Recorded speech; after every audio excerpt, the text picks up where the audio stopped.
ముఖ్యంగా అసలు బ్రాంచ్ మీద స్పష్టత ఉండదు. రైట్. 11 అదే జస్ట్ 11, 12 కంప్లీట్ అయింది కాబట్టి కరెక్ట్. ఉండదు. చాలామంది పేరెంట్స్‌లో గూడా రకరకాలైనటువంటి సందేహాలు. కోర్ ఉంటదా? పోద్దా? ఇప్పుడు ఓన్లీ కంప్యూటర్ సైన్సే డిమాండ్ ఉంది గదా! లేదు కంప్యూటర్ సైన్సే బావుంటుంది. అసలు కోర్ చేస్తే వేస్ట్ అనే ఒక అపోహ.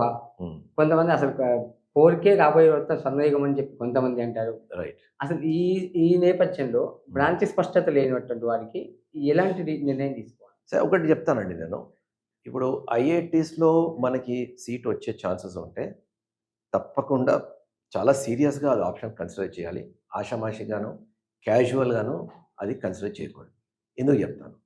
ఎందుకంటే ఐఐటీస్‌లో ఉండే అవకాశాలు గానీ, ఐఐటీస్‌లో ఉండే ఆహ్, ఎన్వైర్న్‌మెంట్ కానీ, ఐఐటీస్‌లో ఉండే పియర్ గ్రూప్ కానీ, ఇవన్నీ మీకు ఇంకెక్కడ ఏ అదర్ ఇన్‌స్టిట్యూట్‌లోని ఉండవు. లభించవు మీకు. ఓకే. తర్వాత రెండోది, ఇప్పుడు మనం first generation IITs plus IIT Roorkee, IIT Varanasi, even IIT Hyderabad వరకు చూసుకుంటే, ఆ రేంజ్ ఆఫ్ ప్లేస్‌మెంట్స్ అన్నవి చాలా వెరైటీగా ఉంటాయి. అంటే ఇప్పుడు లోకల్ ఇంజినీరింగ్ కాలేజ్‌కి వచ్చామనుకోండి. అక్కడ ఓన్లీ మెజారిటీ ఐటీయే ఉంటుంది. రైట్. ఎన్ఐటీస్‌కెళ్ళామనుకోండి. ఐటీ ఉంటుంది. కొంత ఐటీతో కోర్. కొన్ని కోర్ బ్రాంచెస్ ఉంటాయి. కొన్ని వేరే వేరేవేవన్నా ఛాన్సెస్ ఉన్నాయి. హ్మ్. అదే మన ఐఐటీస్‌కెళ్తే, ఐఐటీస్‌లో ఐటీ అండ్ రిలేటెడ్ ఫీల్డ్సే కాదు. ఐటీ ఇప్పుడు మీరు ఐటీ బాంబే ప్లేస్‌మెంట్స్ తీసుకున్నారనుకోండి. ఒక 40% మాత్రమే మీకు ఐటీ రిలేటెడ్ ప్లేస్‌మెంట్స్ ఉంటాయి. మిగిలినవన్నీ ఎక్కడి నుంచి వస్తాయి? ఇంజినీరింగ్ అండ్ టెక్నాలజీ అంటే కోర్. కోర్. అక్కడుంటాయి. ఆర్&డి అక్కడుంటాయి. తర్వాత మేనేజ్మెంట్, కన్సల్టింగ్ ఇప్పుడు KPMG, PricewaterhouseCoopers, Bain and Company ఇలాంటివి చాలా వస్తాయి.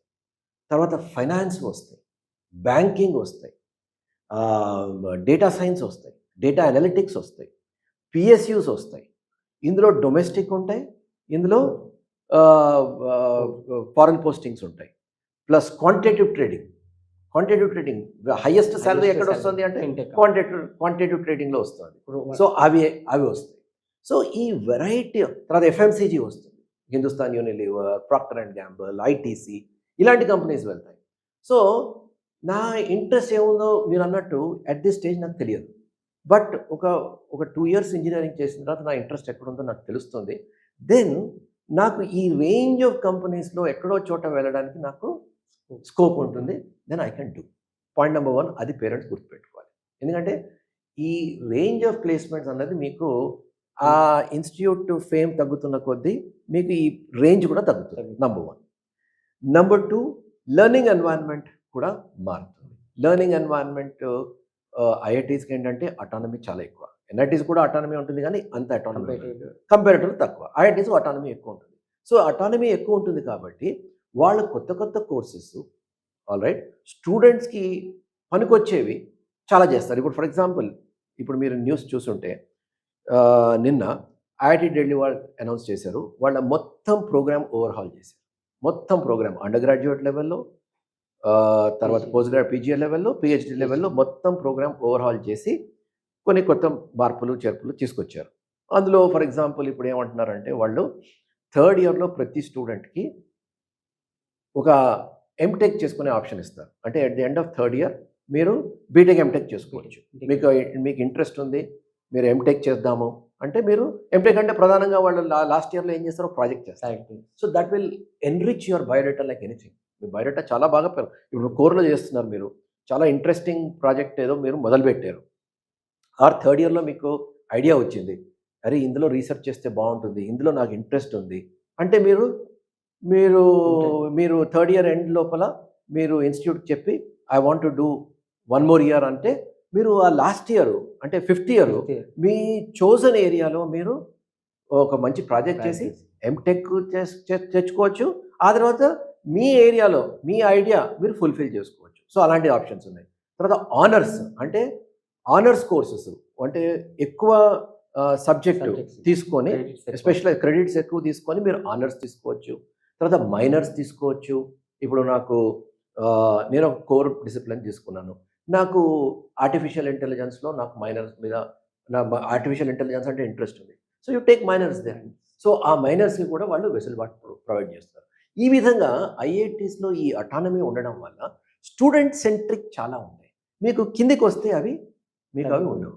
సో ఈ లెర్నింగ్ ఎన్వైరన్మెంట్ అన్నది మీకు ఐఐటీస్లో చాలా చాలా స్ట్రాంగ్గా ఉంటుంది. ఆ తర్వాత అవకాశాలు, ఆపర్చునిటీస్ అంటే పేరెంట్స్ ఓన్లీ వాళ్ళకి ప్లేస్మెంట్సే కనిపిస్తాయి. ప్లేస్మెంట్స్ కన్నా ముందర చాలా ఉంటాయి. ఇప్పుడు ఫర్ ఎగ్జాంపుల్ ఎక్స్చేంజ్ ప్రోగ్రామ్స్ ఉంటాయి, కాంపిటీషన్స్ ఉంటాయి, ఓకే, ఇంటర్నేషనల్ కాంపిటీషన్స్ ఉంటాయి, రోబోటిక్ కాంపిటీషన్స్ ఉంటాయి, హ్యాకథాన్స్ ఉంటాయి, ఓకే. ఆ తర్వాత వాళ్ళ కోర్ ఏరియాలో చాలా చాలా ఇవి ఉంటాయి.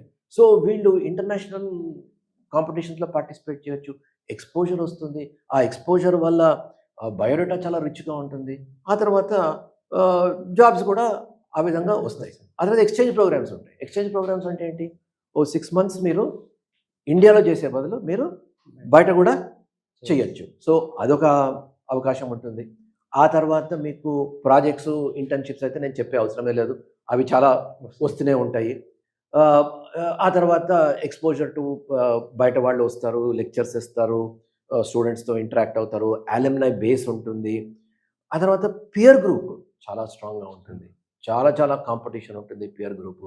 అలాంటి పియర్ గ్రూప్తో మనం 4 years సావాసం చేస్తే మనం కూడా చాలా చక్కగా తయారవుతాము. సో ఈ విధంగా చెప్పుకుపోతూ ఉంటే చాలా ఆపర్చునిటీస్ కానీ, లెర్నింగ్ ఎన్వైరన్మెంట్ కానీ, ఇన్ఫ్రాస్ట్రక్చర్ కానీ, ఫండ్స్ కానీ చాలా ఐఐటీస్లో ఉంటాయి. సో ఐఐటీస్లో మీకు చదివే అవకాశం ఉంటే అంత తేలిగ్గా ఏదో కంప్యూటర్ సైన్స్ కోసమా అని మీరు సాక్రిఫైస్ చేయొద్దు. సో ఇవన్నీ ఆలోచించాలి. చేసిన తర్వాత మీరు you have to take a decision. తర్వాత ఎన్ఐటీస్ వరకు వస్తే, ఎన్ఐటీస్లో వరకు కూడా ఇప్పుడు టాప్ ఎన్ఐటీస్లో మీకు ఒక అడ్వాంటేజ్ ఉంది. ఏంటి అడ్వాంటేజ్ ఉంది? లెగసీ ఉంది. ఇన్నేళ్ల నుంచి నడిపిస్తున్నారు. సో ఆ ఎన్వైరన్మెంట్, లెర్నింగ్ ఎన్వైరన్మెంట్ స్ట్రాంగ్గా ఉంటుంది. ప్లస్ రిక్రూటర్స్తో స్ట్రాంగ్గా ఉంటుంది. తర్వాత క్యాంపస్ కల్చర్ ఉంటుంది. ఇవన్నీ ఉన్న వాటిలో ఉంటాయి. ఇప్పుడు మీరు 3rd generation ఐఐటీస్ బదులు మీరు ఈ టాప్ 4 ఎన్ఐటీస్ మీరు చూసుకోవచ్చు. సో అది అయితే 3rd generation ఐఐటీస్ కూడా మనం అంత తొందరగా డిస్మిస్ చేయకూడదు. ఎందుకంటే మీరు ఈసారి బడ్జెట్లో చూస్తే